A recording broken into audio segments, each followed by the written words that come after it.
Bonjour et bienvenue, je m'appelle Blanche, je suis la meilleure amie de tes finances. Ça fait depuis janvier 2025 que je me suis lancée dans le challenge zéro dépense, No Buy 2025, qui est un challenge où on essaye de ne dépenser que pour les strictes nécessités pour booster nos épargnes. Comment j'ai commencé le challenge? En fait, en décembre l'année dernière, à Noël, je réalise que j'avais pas pris de vacances depuis plus d'un an et que mes seules vacances c'était un week-end de 4 jours à Paris parce que je pouvais pas me payer mieux que juste aller dormir et passer du temps chez ma meilleure amie. Dans ce petit moment de pause, je réalise que si je continue comme ça, je ne pourrai pas prendre de vacances non plus en 2025 et peut-être même en 2026. Pourquoi? Parce que les mois précédents, je passais mon temps à piocher dans mes épargnes.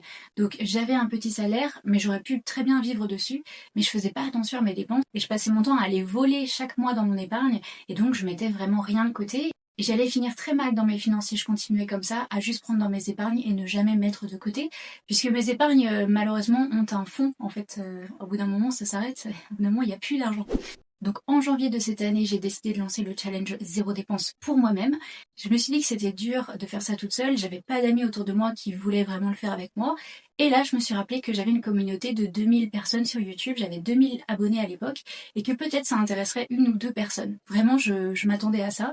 Et j'ai lancé la vidéo en janvier que je commençais le challenge, mes règles, mes motivations. Et finalement, plus de 40 000 personnes ont regardé cette vidéo. Depuis, j'ai gagné beaucoup d'abonnés. Et au final, beaucoup de gens se sont lancés dans le challenge avec moi et ont mis beaucoup d'argent de côté avec moi. De mon côté, j'ai réussi à mettre plus de 6 000 euros de côté pour l'instant. Donc je suis super contente. Et là, il nous reste très peu de temps avant la clôture de ce challenge, vu qu'on termine le 31 décembre.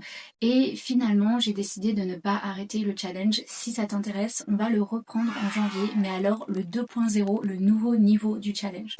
Donc pour 2026, je relance le challenge. Donc si tu es arrivé dans l'année et que tu veux vraiment faire 12 mois avec moi, ben on va pouvoir commencer ça en janvier. Par contre, pour l'année 2026, j'ai décidé de passer au cran supérieur avec un challenge un petit peu différent. Comme en 2025, on continue à dépenser le moins possible dans les choses non nécessaires. Sauf que j'ai réalisé au bout de 2-3 mois de challenge cette année que le no-buy, c'était en fait un challenge extrêmement passif.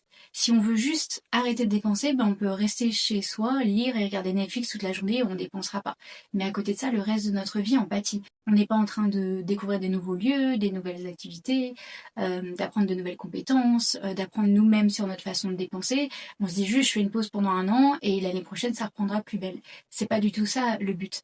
Donc du coup, pour le challenge 2026, on va faire quelque chose de nouveau.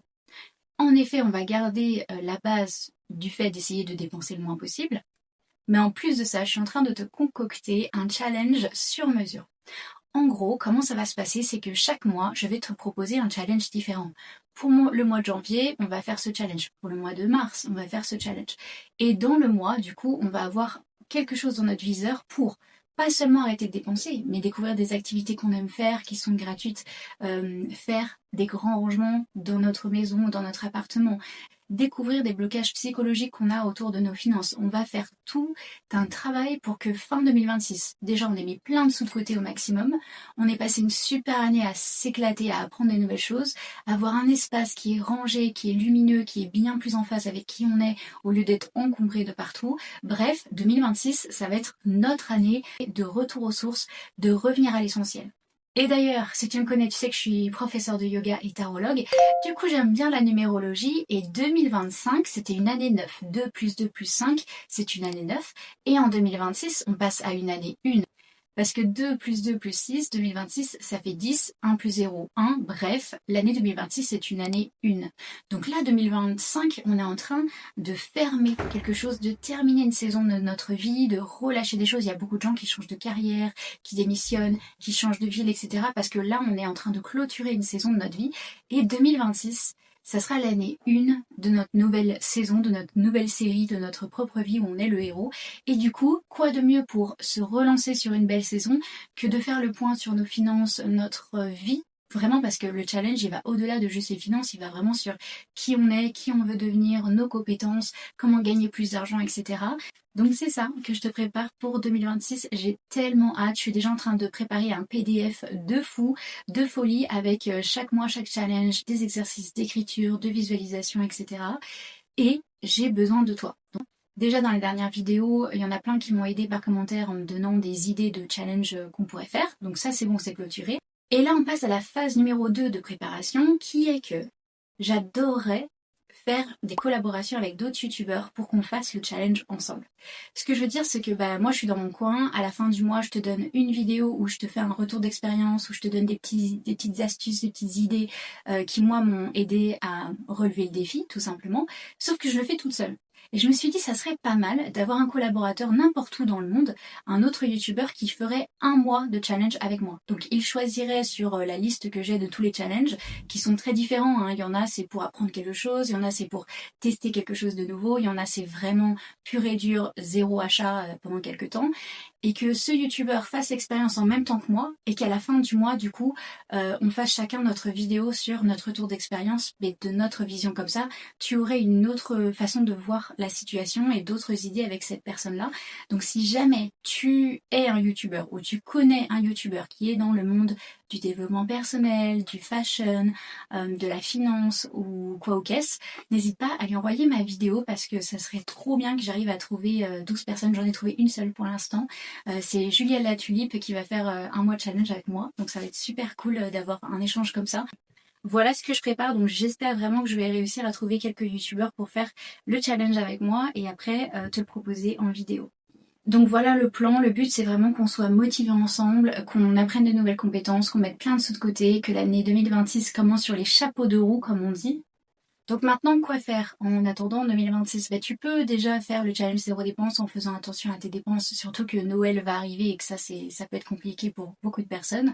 Donc tu peux commencer déjà à te lancer dans le challenge. Il y a déjà le PDF 2025 qui est gratuit, qui est dispo, hein, si jamais tu veux te lancer dès aujourd'hui. Vaut mieux commencer dès aujourd'hui, pas à 100%, mais juste un petit peu, commencer à déblayer un peu tout ça pour qu'en 2026, tu sois vraiment prêt. D'ailleurs, si tu veux lire des livres qui m'ont aidé à me lancer dans le challenge, il y a eu le Facteur Latte, qui est un livre, qui est un roman. En fait, c'est un roman qui nous apprend les bases de la finance. Donc en fait, on suit un personnage, hein, tout simplement une femme qui habite à New York. Et cette nouvelle assez courte nous apprend les bases de la finance. Vraiment, qu'est-ce que ça veut dire de mettre de côté un petit peu tous les jours, comment investir, ce genre de choses. Donc tu peux lire ce livre-là.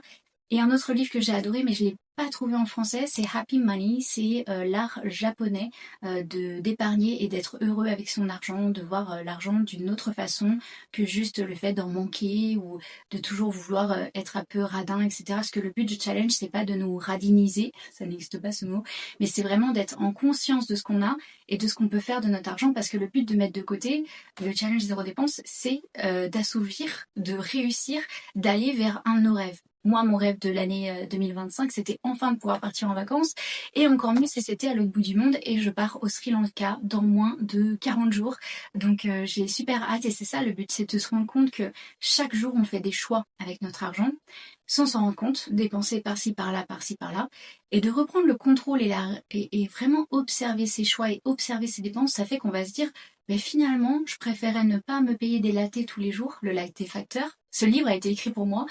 Et me payer un avion et un séjour au Sri Lanka à la place. Et c'est ça en fait le but, c'est pas de juste garder ses petits sous comme Danny Boone dans le film de Radin là, parce que le but c'est de réaliser que oui en effet on n'a pas des milliards sur notre compte, mais déjà ce qu'on a on peut en faire quelque chose qui va dans notre sens pour assouvir des désirs, des besoins profonds qu'on a, qui sont plus importants que juste de manger au resto tous les vendredis avec les copains. Même si ça, c'est super cool aussi. Je te laisse le petit PDF dans les commentaires si tu veux commencer déjà à apprendre quelques petites choses de base sur la finance, comme la pyramide de la finance, savoir combien tu pourras mettre de côté par mois, etc. Et si tu es extra motivé, tu peux découvrir les 10 règles que j'ai mis en place pour réussir mon challenge et tu peux voir si tu peux les mettre dans ta vie. La vidéo est juste là. Et on se retrouve la semaine prochaine. Bisous.